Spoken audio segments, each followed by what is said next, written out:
Le FC Barcelone traverse une crise majeure avec son gardien numéro 1, Marc-André ter Stegen. Ce dernier, après une opération du dos, a décidé de ne pas signer le rapport médical, plongeant ainsi le club dans une situation compliquée. En refusant de valider son absence, il empêche le Barça d'inscrire de nouvelles recrues, ce qui pourrait avoir des conséquences dramatiques pour l'équipe. Cela fait plusieurs mois que la tension monte entre le portier allemand et la direction du club catalan. Blessé au genou en septembre 2024, ter Stegen a vu son statut menacé alors que Wojciech Szczesny a pris le relais, s'imposant comme le gardien numéro 1 lors de l'absence de l'Allemand. Ce dernier, qui avait promis un retour en grande forme, a dû encaisser une titularisation de son concurrent lors des demi-finales de la Ligue des Champions contre l'Inter Milan, exacerbant des frustrations déjà présentes.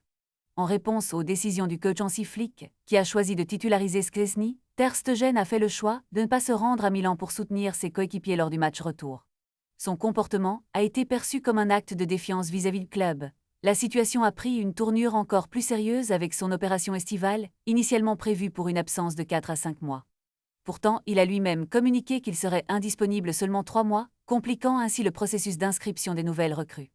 Ce sont des manœuvres internes qui sont désormais mises en lumière, laissant penser que ter Stegen cherche à bloquer l'arrivée de son concurrent John Garcia, recruté en provenance de l'Espanyol.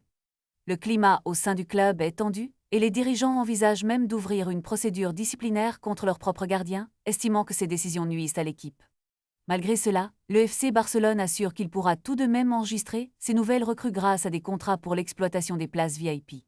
Toutefois, la question demeure, est-ce que ter Stegen pourra retrouver sa place au sein de l'équipe? Son contrat court jusqu'en juin 2028, mais la fracture entre lui et le club pourrait bien sceller son sort.